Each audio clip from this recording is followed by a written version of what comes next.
welcome to PWE Music. I'm Dr. Patrick Engler, and today for the video we're doing something a little bit different. So if you don't watch the shorts, or if you don't follow me on TikTok, on those platforms, I've been doing a Kroepsch study a day. And so how I do it is I'll roll some dice based on some rules, so we determine if it's over or under 100, and then we find the 10 and the 1.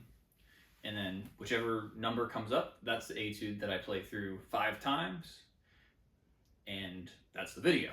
So I want to do a little bit of a behind the scenes on how I've gone from step 1 of the Kroepsch studies to being able to pick one at random and get through it in just a little bit so that I can film it and post it. And so the first thing is it's just time. When I was first studying these, the teacher that I was studying with wrote the dates in my etude books or my technique books, which is kind of fun to look at now and see when I was first studying these things and how I've come from since then.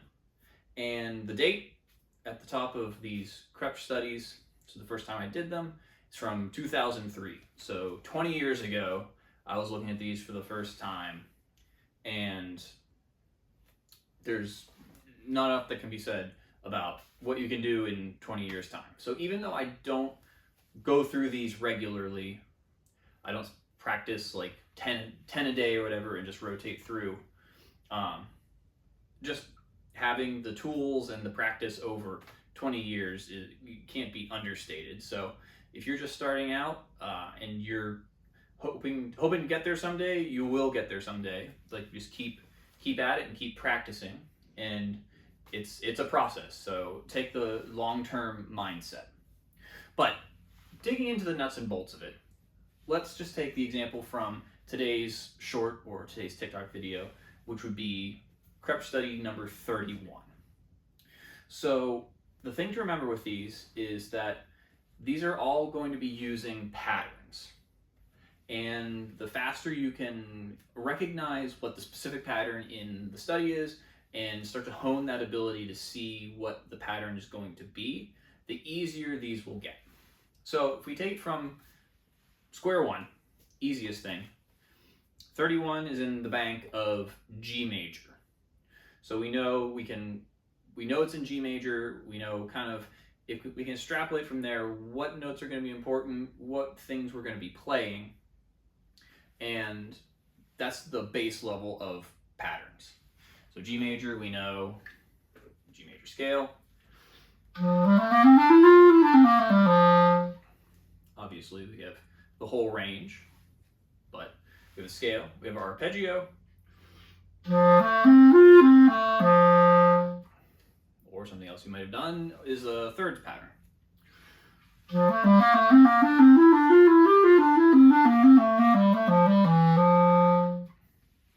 So if you can apply those simple patterns and see where you might find those in these studies, that's your first step towards making them a little bit easier and being able to get through them.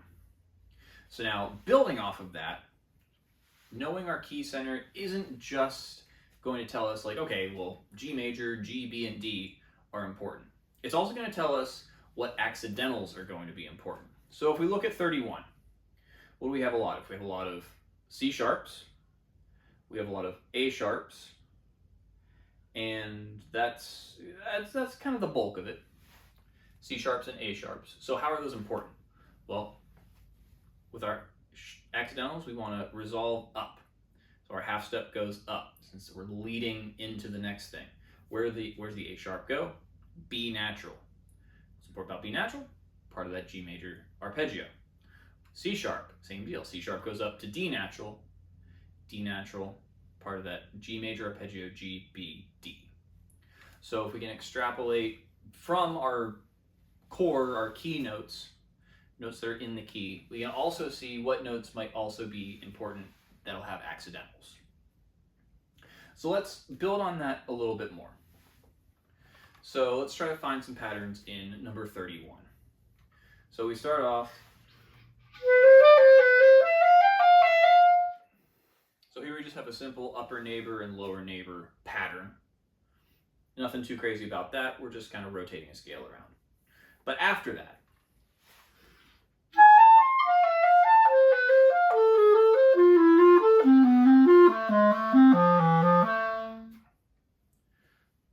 so this sounds like everything might be a little bit related. The difficulty here is we're dealing with 16th note sextuplets, and it's a 4-note pattern. We also don't start on the correct first note of the pattern. So this is on beat 3 of the first measure. We start on A sharp. To have a full repetition of the pattern, we want to start on B. So we have a lower neighbor, half step, on a chord tone of G major. In this case, we're starting on B natural. And we go up to the next tone in the chord, D. And then if we take the first note of each rep of this pattern, we're going down a G major arpeggio. So we start on B.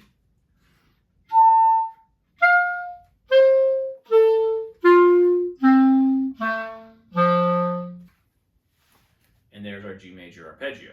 And if we flesh that out,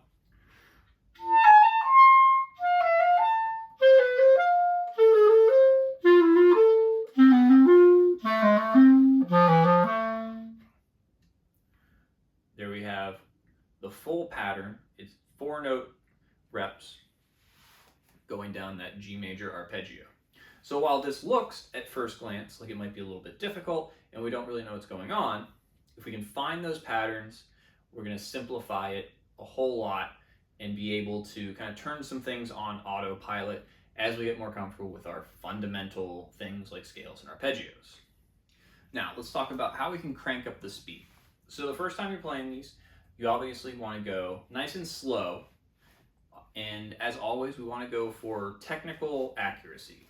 Right notes, right rhythms, whatever tempo you need to take to make sure those two things are there.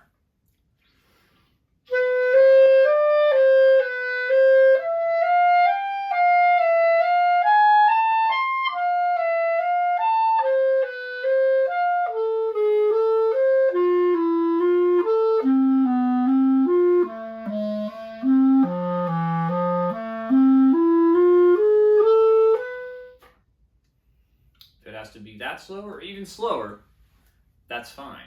When you're starting out, you want to program it in your brain correctly, maximize the number of times you play it, correct rhythms, correct notes, and as you progress and you want to go faster, you'll have an easier time really ramping it up than if you're just kind of pushing yourself too fast too soon.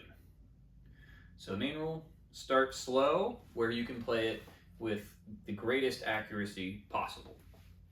If you can get 100%, that's great. That's where you want to be. Now, pushing it faster, metronome practice is really important. So in addition to the mental game of finding the patterns and seeing what the phrase would be like and figuring all that out, we need the physical game of metronome practice, building that pulse and getting a solid rhythmic feel to it. And there's a lot of things you can do with the metronome. My favorite thing to do, though, is cross-hatching tempos. So wherever you start, for the sake of the example, we'll say you start at 60 beats per minute.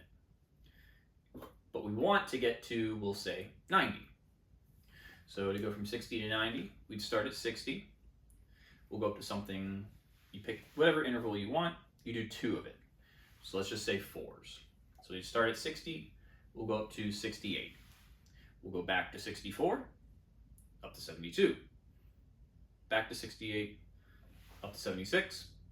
Back to 72, up to 80, so on and so forth, until we get to 90. And what we're doing there is we're pushing ourselves a little bit, pushing the muscles, pushing our mental game of knowing what's going on. And then we reel it back and we work on control a little bit. So we're balancing, pushing that tempo, pushing it faster, making the muscles work, and then solidifying what we have by giving a little bit more control, giving our brain some time to catch up with a slower tempo. So now it's not just enough to stop at your goal tempo. So if our goal, in the previous example, we'll say 90 beats per minute. You don't want to stop at 90. You want to push yourself a little bit beyond, because we want to have that headroom of, if your adrenaline's going, if you're excited, and you are naturally pushing yourself a little bit faster, and you're not perceiving that, don't want to get in a situation where your brain is catching up just fine and then your muscles can't keep up. It's the same problem as if your fingers are going too fast and your brain can't catch up. So we need everything to be synchronized. So we want to push a little bit faster, so that when you go into that red zone of going a little bit faster than your goal tempo, you're not going to find yourself getting into trouble.